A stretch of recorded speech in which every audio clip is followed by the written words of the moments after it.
Hey guys, what's up? It's JR Cuber, and in this video I'm going to be showing you guys my best solves from the Colorado Qualifier competition that I just got back from. So this was a 2-day competition, and it was a whole lot of fun. They had every single event at this competition, which basically means I could compete in whatever I wanted to. So I did 2 through 7 one-handed and Mega Minx, which is what you're watching right now. So the layout of this video is going to be the same as all of the highlights videos that I've done in the past. I don't think I've really explained it though in quite a while, so I'll go ahead and take the time to do that now. Basically, all of the times are at the bottom of the screen, as you can see, and the one that you are currently watching is the best solve in the average, which is highlighted in red, and that is going to be the case for all of the averages. And as you guys can see, this video is already over 20 minutes long, so it would take way too long to show you guys all of my solves, and you guys really don't want to see that anyways. Basically, I'm just showing you guys the best solves from each average that I did at the competition, which was quite a bit since it was a 2-day comp and there's a lot of rounds. Overall though, the competition was just a whole bunch of fun. I got to meet a whole lot of new people and hang out with some people that I have before. I got to meet up with Anthony Brooks, who I haven't seen in a while. I got to try out some cool cubes like the Haze 7 prototype, all kinds of stuff like that. And I also broke a whole bunch of PBs, so I'm going to be talking about the solves a little more when they actually happen. But for now, I'm just going to go ahead and let the rest of this Mega Minx solve play out.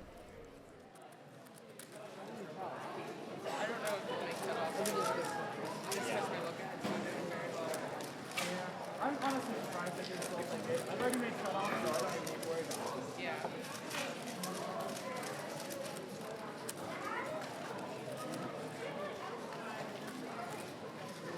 I got the last layer 17, but my last layer was kind of bad because I was like, oh gosh, what edges are I coming? Oh, here it is.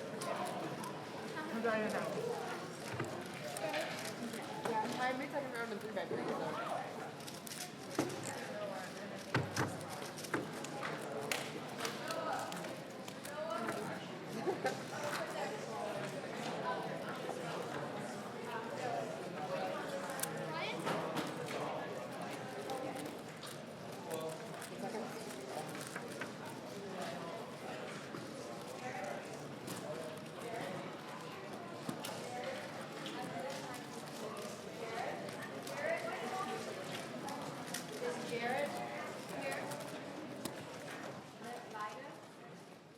So for one-handed, I did really good. In the first round, I managed to get a 16, which is my very first sub 20 solve ever, and I got it by like a little over 3 seconds. That solve was just insanely lucky. I had a really smooth F2L and then the easiest last layer pretty much possible besides a last layer skip, which was just a Soon PLL skip.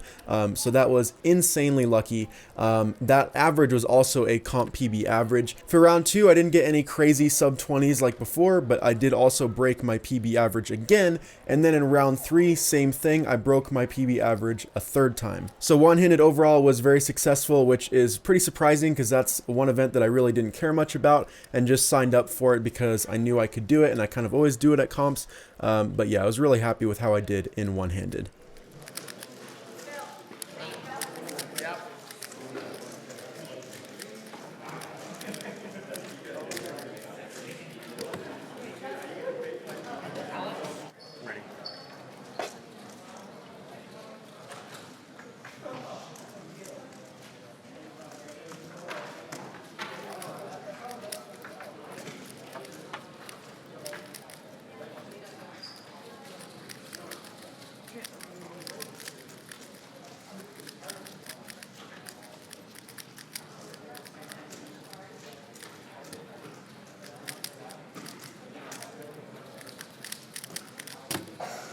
That's plus 2,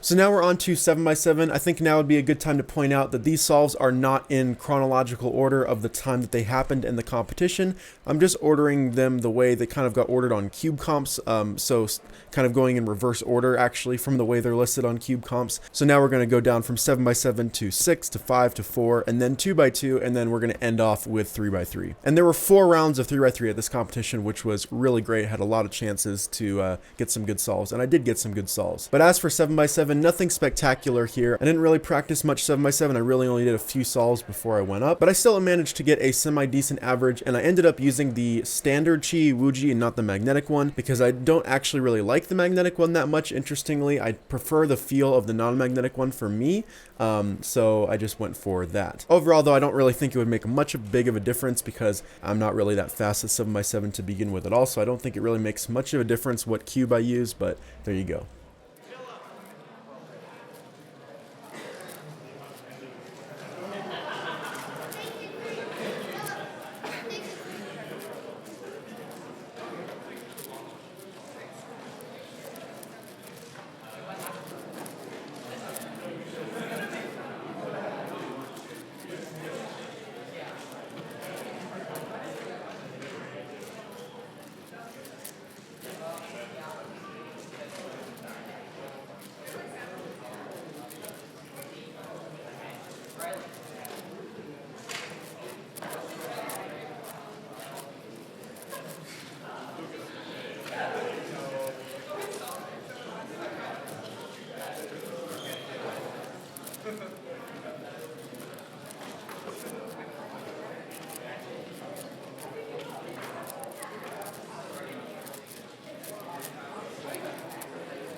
For 6x6, I actually did really well, and I think that was mainly because of the cube that I used. I got this Yushin Red M with all the magnets put in and the spring swap done and everything when I was in New York, but I haven't really practiced 6x6 much since then, and I really only did 1 or 2 solves in practicing for the comp, but when I competed, I was actually able to get some overall PBs just because the cube is that good, and I really haven't had a good 6x6 ever. So the first solve I got was an overall PB by a few seconds, and then the third solve broke that overall PB again, and then the overall mean was also an overall PB. And of course that means it's a competition PB as well. So yeah, 6x6 went much better than I expected, which is really awesome.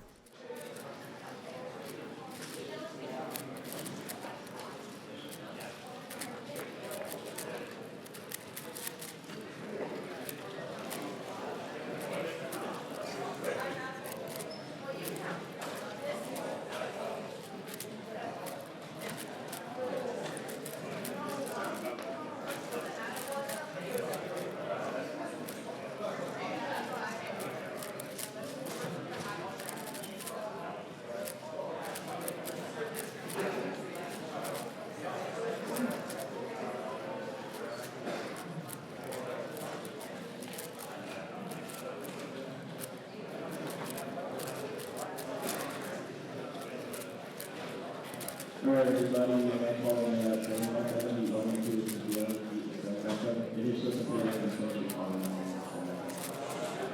we also need a bunch of judges. Thank you.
So now on to 5x5. This first round was really nothing too crazy. I didn't get any insane times and I got a very decent average. As for the second round, I really didn't do that great, mainly because my cube was not performing that well at the time. I had been solving a whole bunch and it was getting a bit slower and needed some more lube, but I didn't bring any lube with me, so it was just really slow, and you can kind of tell it's a little bit jittery and sticky almost when I'm trying to turn it. Like, it doesn't really want to move that smoothly, which ended up meaning I got some worse times, but I still got a semi-decent average. So yeah, nothing particularly crazy in 5x5.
Now on to 4x4, there are 3 rounds of 4x4, which is super awesome. The first round I did really good, I got a comp PB average, but none of the individual solves were anything too fantastic. And then in the second round, I almost was able to get a pure sub 50 average if I didn't DNF the 4th solve. I basically just did the wrong PLL. I'm pretty sure I actually had a V perm, but I did an A perm. So I DNF'd. If I didn't DNF though, it would have been like a 45 or something like that. So it would have been a pure sub 50, but I actually still managed to get a comp PB average with that. So a 48.35. And then in the third round, I didn't break my PB average again, but I broke my PB single in competition with a 40.41. So that was pretty awesome. It would have been nice to get a sub 40. I would have gotten it if I didn't freeze in like the last 3 edges. But yeah, I basically just got thrown off with like the last 3 edges, and it basically just added like another second onto my time. And so if I did that smoothly, it would have been a sub 40, and that would have been nice to get an official sub 40. Maybe at the next competition, who knows. But yeah, overall 4x4 was really great as well.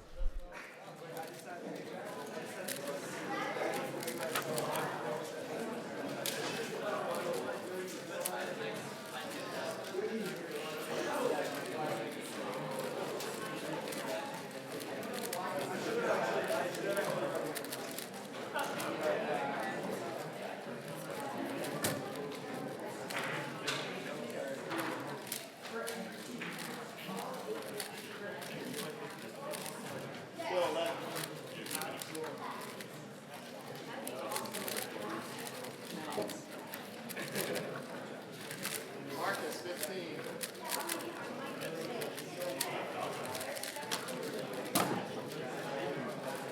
Great.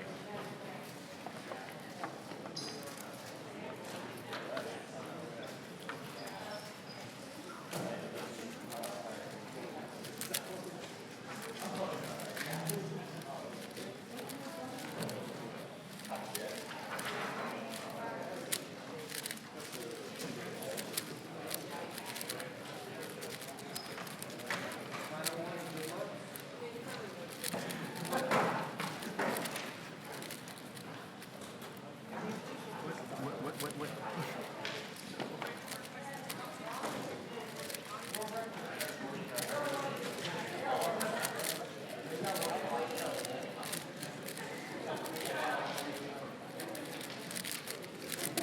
'Ah, so close. Yeah, I don't That know. was- I like That was froze. flowing so well I until know. that I one. froze at like the last edges. All right, now on to 2x2. Absolutely nothing spectacular here. None of the averages were PBs, and none of the single times were PBs.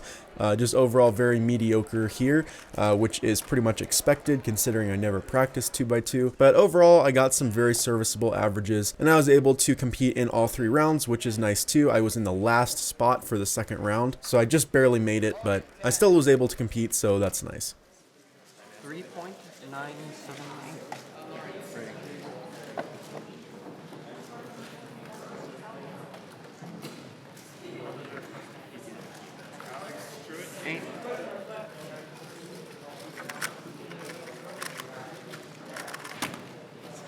3.497. And now finally on to 3x3. Round 1 was a bit weird. I was really trying to get a sub 10 single because I haven't gotten one since 2016, and I've been going for one in competition ever since then, and I get them all the time at home. And that day before I was practicing, I was getting a bunch of 8s and 7s and 9s and stuff like that. So I was really hoping that I'd be able to get one, and I ended up getting one with a 985 in the first average, but then the rest of the average was pretty terrible. I got a counting 15 because I DNF'd the last solve. But I still placed pretty highly, and in the second round I did okay, and then in the third round I got a comp PB average, which was absolutely not expected because I was really tired. I had like just eaten, so I was really full, and I just kind of wanted to chill for a bit, and I had to go up and solve 3x3, so I was really nervous. The first solve was not good, but then I managed to get a 1095, an 11, and then a 10 flat, and then a 1042 for a 1090 average, which was pretty awesome. And then in the final, I didn't do too great. We did it national style for the final, so I was just a little bit nervous. I did get those 2 10s at the beginning, which was nice, but the 2 13s kind of messed it up. But still, an 1190 average is pretty good. Anyways, that's really about it for this competition. It was a whole bunch of fun. I really enjoyed it. I'm glad I got the opportunity to go, and I think it was a really nice warm-up for a slightly longer type of competition, which is what nationals is going to be in just a couple of months. But yeah, that's really about it for this highlights video. If you guys liked it, make sure to hit that like button, turn on notifications, and subscribe if you haven't already. Thanks for watching, guys. Bye.